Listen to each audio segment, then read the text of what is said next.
करते हुए हमारे सांसद एवं केंद्रीय मंत्री चौधरी कृष्णपाल गुर्जर जी से अनुरोध करूंगा कि वो चद्दर पहना करके माननीय योगी आदित्यनाथ जी का स्वागत और अभिनंदन करेंगे। अपने स्थान पर खड़े होकर के सभी ताली बजाएंगे, अभिनंदन करेंगे माननीय योगी आदित्यनाथ जी। योगी जी महाराज की, योगी जी महाराज की। हमारे जो फरीदाबाद के सभी प्रत्याशी हैं भारतीय जनता पार्टी के, उनसे अनुरोध करूंगा कि चद्दर पहना करके माननीय योगी आदित्यनाथ जी का स्वागत करेंगे। योगी आदित्यनाथ जिंदाबाद, जिंदाबाद जिंदाबाद, योगी आदित्यनाथ जिंदाबाद, जिंदाबाद जिंदाबाद, भारतीय जनता पार्टी जिंदाबाद, जिंदाबाद जिंदाबाद। भारत माता की जय, भारत माता की जय। और हमारे एनआईटी प्रत्याशी भाई सतीश जी और कविंदर जी से अनुरोध करूंगा कि वो चौधरी कृष्णपाल गुर्जर जी एक बार शब्दों के माध्यम से स्वागत करेंगे। जय श्री राम, जय श्री राम। जरा बैठिए आराम से। भारत माता की जय, भारत माता की जय। नरेंद्र मोदी जिंदाबाद, जिंदाबाद जिंदाबाद। हिंदू हृदय सम्राट योगी आदित्यनाथ जी जिंदाबाद, जिंदाबाद जिंदाबाद। हिंदू हृदय सम्राट योगी आदित्यनाथ जी जिंदाबाद, जिंदाबाद जिंदाबाद। मंच पर बैठे आज के इस कार्यक्रम में भारतीय जनता पार्टी के उम्मीदवारों को आप सबका आशीर्वाद दिलाने के लिए, आशीर्वाद देने के लिए एक ऐसी शख्सियत,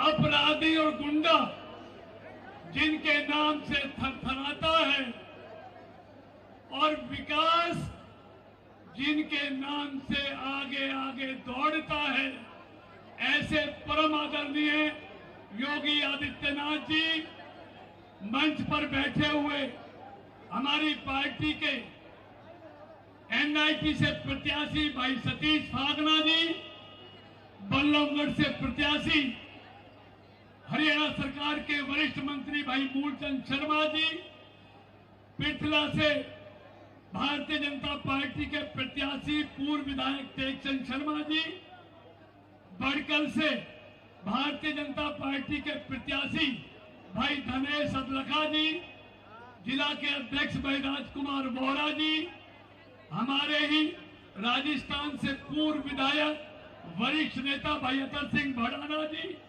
हमारे यहाँ प्रवासी के तौर पर उत्तर प्रदेश के विधायक भाई विनय कटियार जी, मंच पर बैठे हुए पार्टी के सभी पदाधिकारीगण और मेरे सामने आए हुए सभी भाइयों बहनों, पत्रकार और छायाकार मित्रों, आज हम सब आदरणीय योगी जी को सुनने के लिए आए हैं।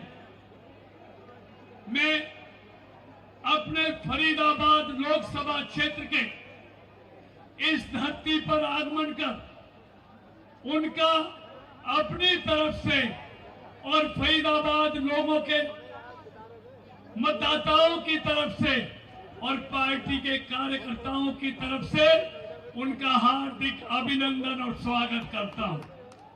मित्रों, मैं लंबी चौड़ी बात नहीं, मैं कह रहा था इस कांग्रेस की कथनी और करनी में क्या अंतर है। फरीदाबाद में हिमाचल के बहुत भाई बहन रहते हैं। मैं अंतर बता रहा था, नौकरी का भी बता रहा था। मैं 3 मिनट में 2-3 बात कहकर अपनी बात को समाप्त करना चाहता हूं। इन्होंने हिमाचल में वादा किया था, जो गारंटी ये यहाँ दे रहे हैं 2000 रुपए बहनों को देने की, 2 साल हो गए, 1500 रुपए की गारंटी दी थी, आज तक एक कौड़ी नहीं आई। 300 यूनिट बिजली फ्री देने की गारंटी दी थी, आज तक 1 यूनिट बिजली का बिल माफ नहीं हुआ। और दूसरी तरफ बीजेपी की सरकार है मध्य प्रदेश में जो चौथी बार आई है, वहां पर शिवराज जी ने 2000 रुपए लाडली बहनों के लिए घोषणा की थी। पता कर लेना, हर महीने बैंक के खाते में बहन के में 2000 रुपए पहले आते थे और अब तो 3000 की संकल्प लिया था, आज 3000 रुपए आते हैं। दूसरी बात मैं कहना चाहता हूं, एक विपक्ष का नेता राहुल गांधी हिंदुस्तान में कुछ कहता है, अमेरिका में जाके कुछ कहता है, यहां आरक्षण कहता है बीजेपी समाप्त करेगी और वहां कहता है कांग्रेस को मौका मिला तो हम आरक्षण समाप्त करेंगे।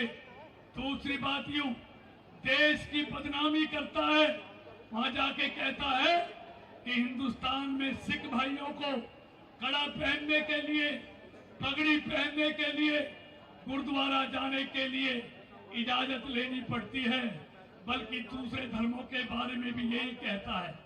मेरा कहने का मतलब है, जो कनाडा में बैठकर खालिस्तान समर्थक जो हिंदुस्तान के बारे में बदनामी करते हैं, वही भाषा राहुल गांधी अमेरिका में जाके बोलता है। अरे राहुल जी, तुमको मोदी से परेशानी होगी, याद रखना, तुम मोदी को हटाने की जिद के चलते तुमने कांग्रेस को मिटाने का फैसला कर लिया है मित्रों, जो देश के बारे में इस तरह की बदनामी कर रहा है। एक ये विपक्ष का नेता है, एक बात कह के समाप्त करता हूं, एक विपक्ष का नेता 1994 में जब नरसिंह राव की कांग्रेस की सरकार थी, अटल बिहारी वाजपेयी थे, उस समय 27 फरवरी 1994 को जेनेवा में संयुक्त राष्ट्र सुरक्षा परिषद की बैठक में ये पाकिस्तान कश्मीर में मानव अधिकारों के हनन का प्रस्ताव लेके आया था। नरसिंह राव जी ने अटल जी को बुलाया, अटल जी, भारत की इज्जत को बचाना है, जनेवा जाना है, भारत का पक्ष रखना है। अटल जी ने पार्टी को एक तरफ रखते हुए देश के लिए जनेवा गए, भारत का पक्ष रखा, पाकिस्तान का प्रस्ताव औंधे मुंह गिरा, भारत जीता, पाकिस्तान हारा। एक भारतीय जनता पार्टी का नेता और एक कांग्रेस का नेता, इनकी सोच में ये अंतर है। एक देश के लिए पार्टी से भी आगे बढ़कर देश की वकालत करता है और एक पार्टी के लिए पूरी दुनिया में देश को बदनाम करता है। इसलिए मित्रों, आइए, आपका एक एक वोट भारतीय जनता पार्टी को दिया हुआ न सिर्फ हमारे प्रत्याशियों को मजबूत करेगा, वो आदरणीय मोदी जी को भी मजबूत करेगा, आदित्य योगीनाथ जी को भी मजबूत करेगा। और इनको मजबूत करने का मतलब है भारत को मजबूत करना। इसलिए 5 तारीख को जो एनआईटी में अब तक नहीं हुआ, वो आपने करना है, कमल खिलाना है। बहुत बहुत धन्यवाद। जरा हाथ खड़ा करके बताओ, इस बार कमल खिलाओगे? कमल खिलाओगे? बहुत बहुत धन्यवाद। भारत माता की जय। बहुत बहुत धन्यवाद चौधरी कृष्णपाल गुर्जर जी का। अब मैं हमारे प्रत्याशी सतीश फागना जी और कविंदर फागना जी से अनुरोध करूंगा, वो एक बार राम दरबार देकर के माननीय मुख्यमंत्री योगी आदित्यनाथ जी का स्वागत करेंगे। भारत माता की जय। भारत माता की जय। वंदे मातरम।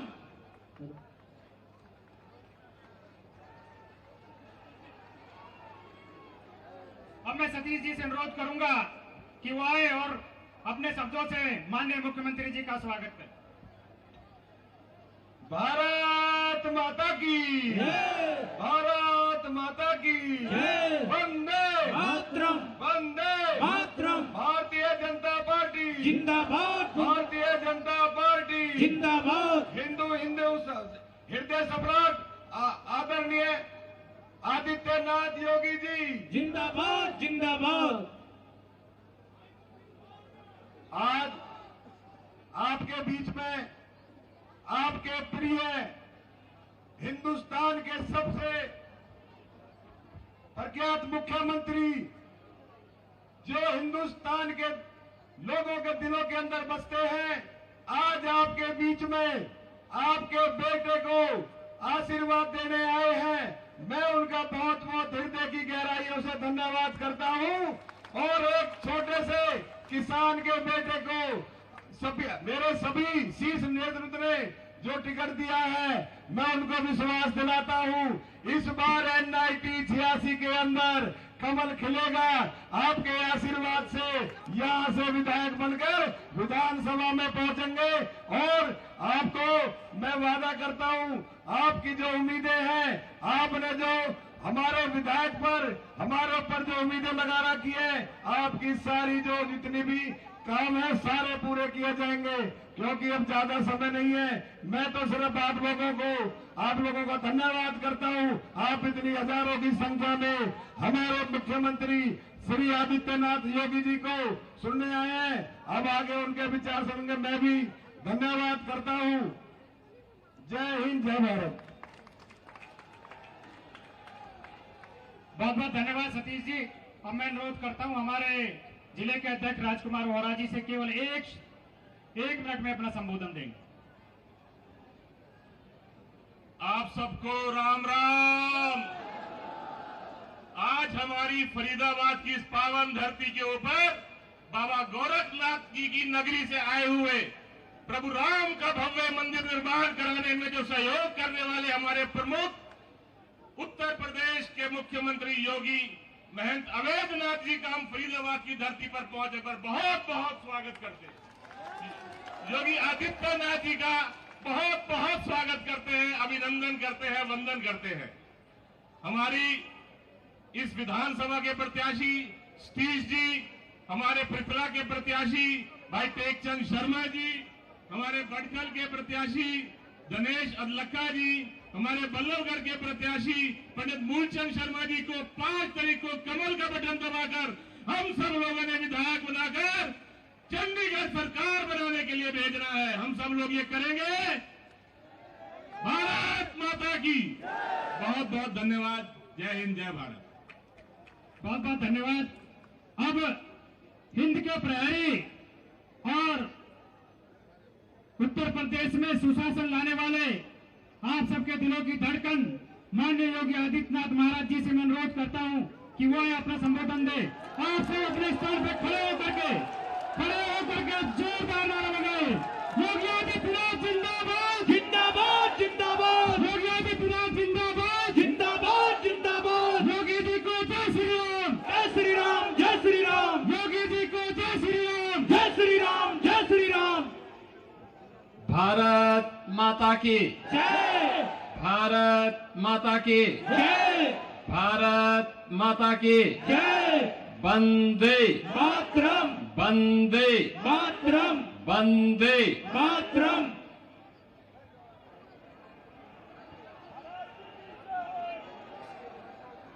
NIT की आज की सभा में मंच पर उपस्थित फरीदाबाद के लोकप्रिय सांसद और केंद्रीय मंत्री माननीय श्री कृष्णपाल गुर्जर जी, भारतीय जनता पार्टी के जिला के अध्यक्ष श्री राजकुमार बोहरा जी, NIT विधानसभा क्षेत्र से प्रत्याशी श्री सतीश कुमार फागना जी, बल्लभगढ़ से प्रत्याशी श्री मूलचंद शर्मा जी, पृथला से प्रत्याशी श्री टेकचंद शर्मा जी, बड़कल से प्रत्याशी श्री दिनेश अदलक्का जी, पूर्व विधायक नरेंद्र गुप्ता जी, अनिल नागर जी, भगवान सिंह जी, डॉक्टर RN सिंह जी और भारी संख्या में NIT विधानसभा क्षेत्र में आयोजित इस सभा में उपस्थित सभी मेरे उपस्थित बहनों और भाइयों,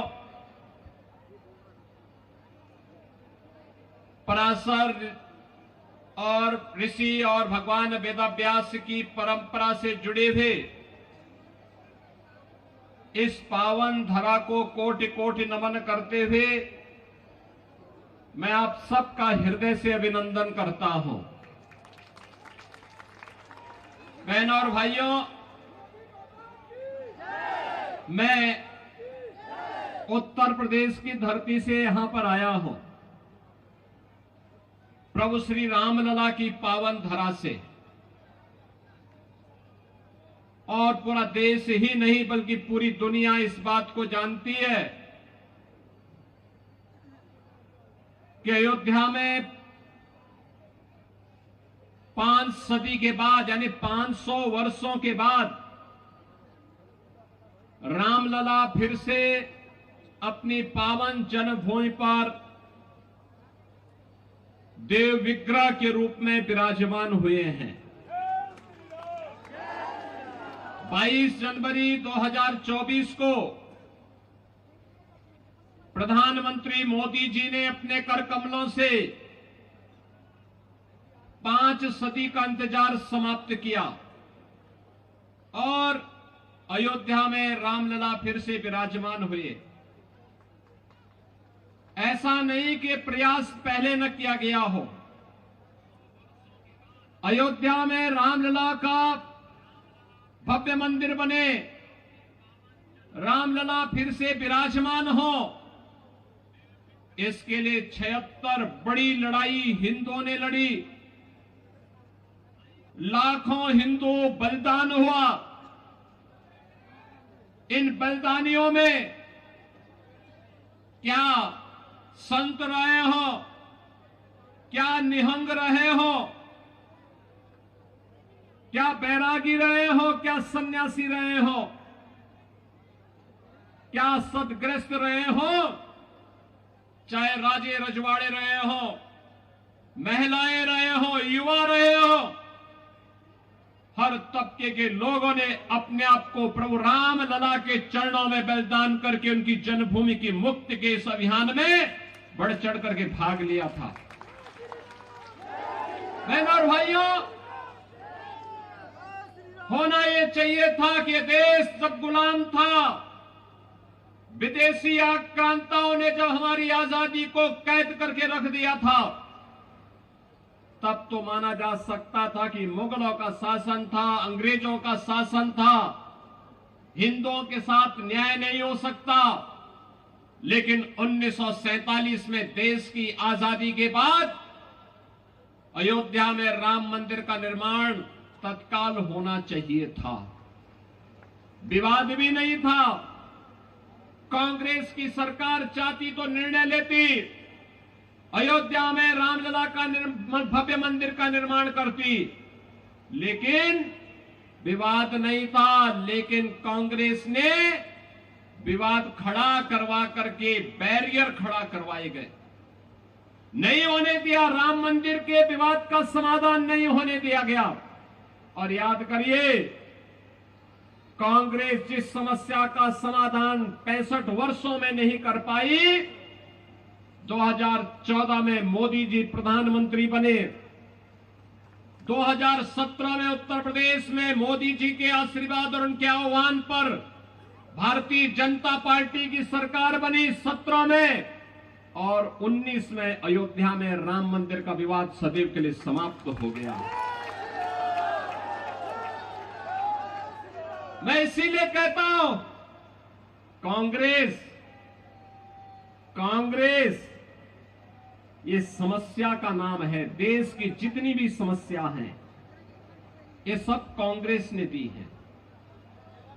देश के विभाजन की त्रासदी हो, देश के बंटवारे की त्रासदी हो, देश को जाति के नाम पर, क्षेत्र के नाम पर, भाषा के नाम पर कमजोर करने की ये कुत्सित चेष्टा रही हो, देश को आतंकवाद, नक्सलवाद और उग्रवाद और अराजकता की भट्टी में धकेलने का कार्य रहा हो, देश में भ्रष्टाचार, परिवारवाद और भाई भतीजेवाद की दुष्प्रवृत्ति को फैलाने का रहा हो, ये सभी कांग्रेस की देन है। कांग्रेस देश की समस्या का नाम है और दूसरी ओर भारतीय जनता पार्टी समाधान है, समाधान। बहनों और भाइयों, मैं कल और परसों 2 दिन जम्मू कश्मीर विधानसभा चुनाव के लिए गया था। जम्मू में बारिश पड़ रही थी, मैं एयरपोर्ट के अंदर गया तो मैं तो अचानक ही अंदर गया था। मुझे तो वहां लैंड करके तत्काल वहां से हेलीकॉप्टर से प्रचार के लिए निकलना था, लेकिन मौसम खराब था, इसलिए मैं अंदर चला गया। मैं अंदर जैसे ही गया तब तक एक सज्जन बोल रहे थे कि राम राम। उन्होंने वहां से आवाज आ रही थी कि साहब राम राम। तो मैं, चूंकि मेरा कोई परिचय भी नहीं था वहां पे, ना मैं किसी को जानता था, तो मैं उधर देखा नहीं, मैंने उधर देखा नहीं। थोड़ी देर के बाद फिर आवाज आई कि योगी साहब राम राम। मैंने देखा तो वह एक मौलवी था।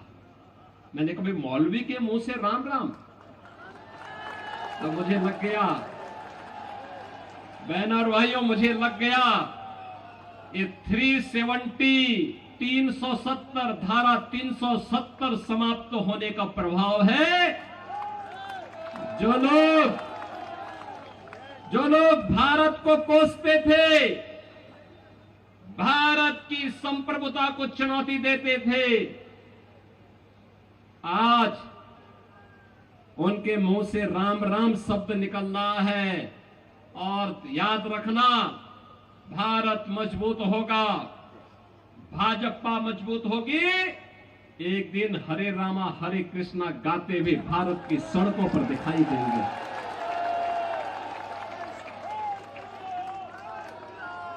भारतीय जनता पार्टी क्यों आवश्यक है?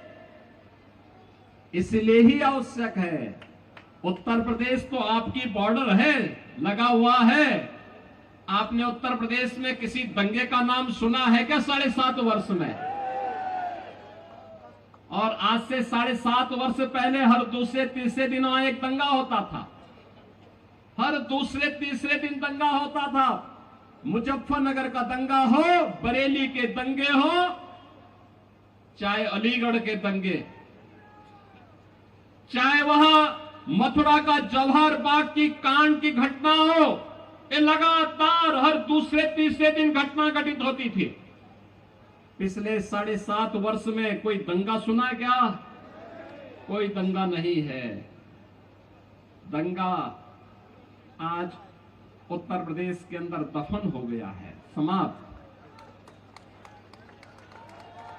दंगाई ये तो जेल में है या जहन्नुम की यात्रा में जा चुके हैं।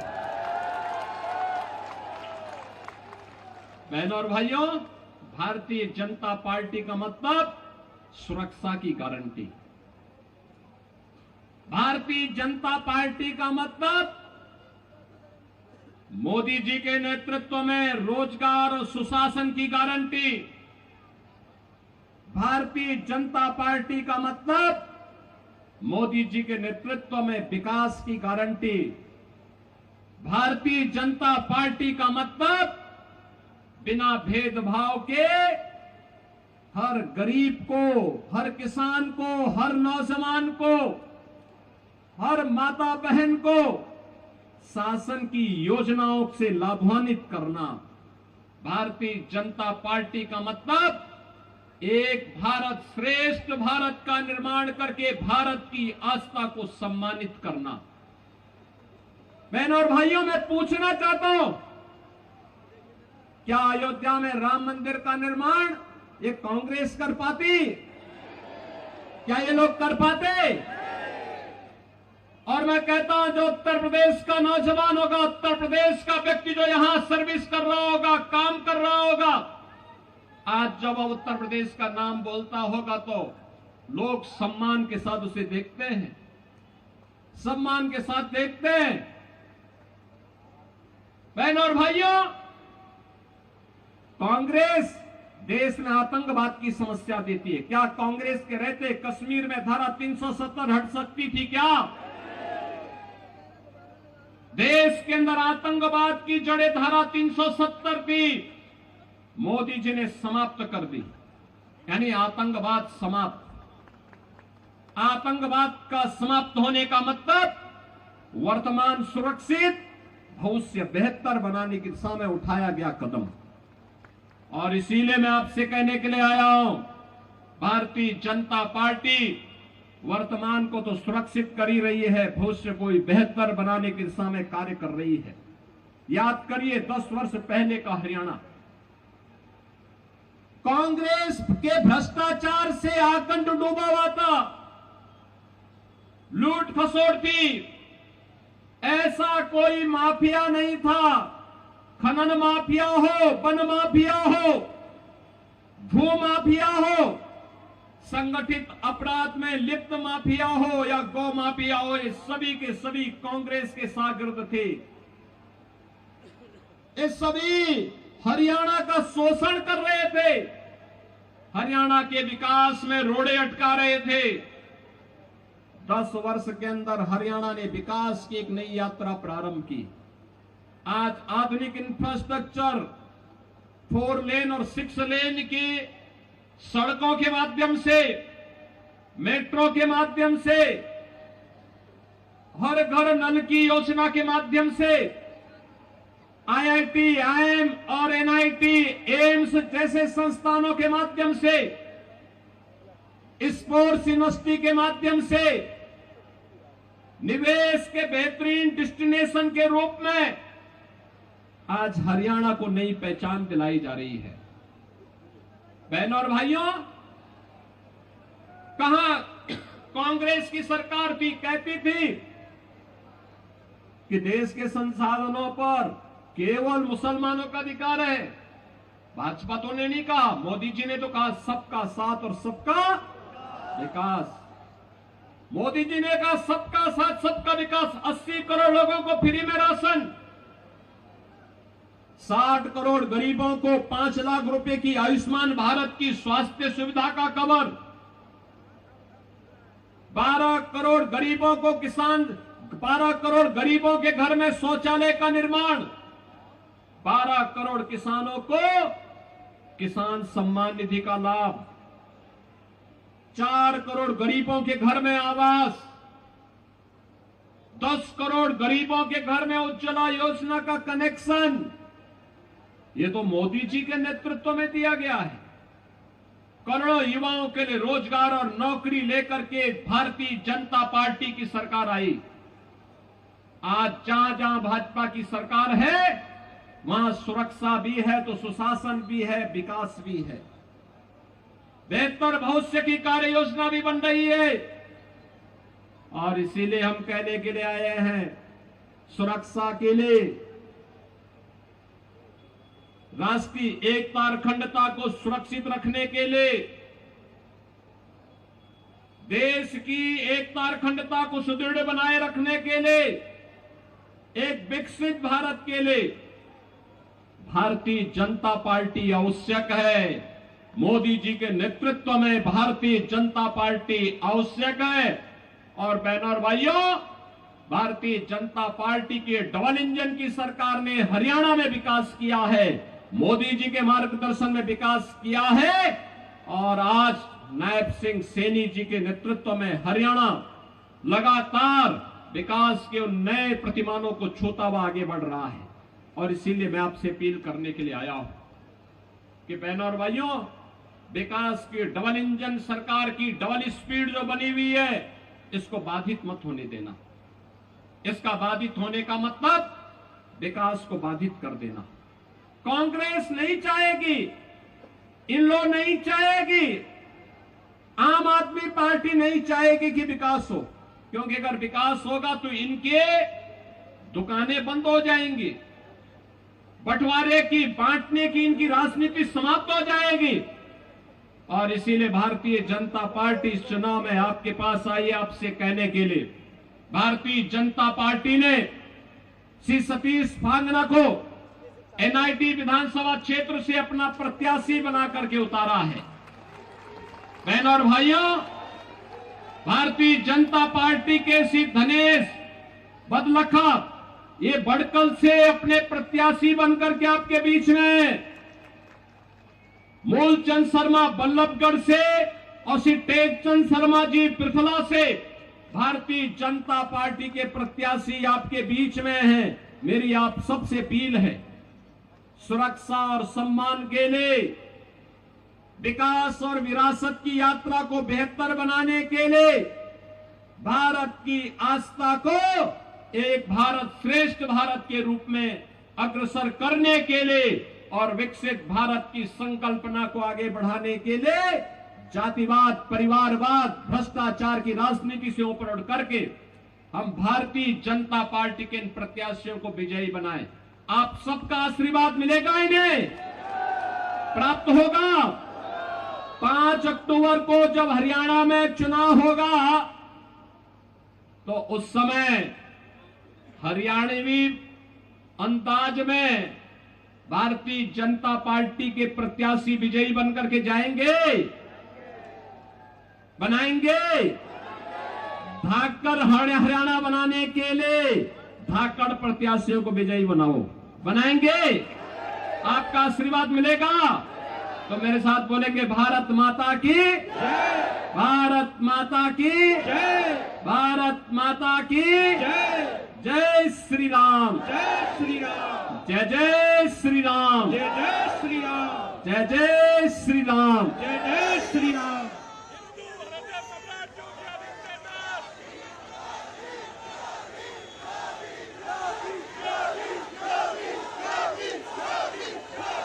बहुत बहुत धन्यवाद। उत्तर प्रदेश के यशस्वी मुख्यमंत्री आदित्यनाथ योगी जी का, केंद्रीय राज्य मंत्री कृष्णपाल गुर्जर जी का, फरीदाबाद के यशस्वी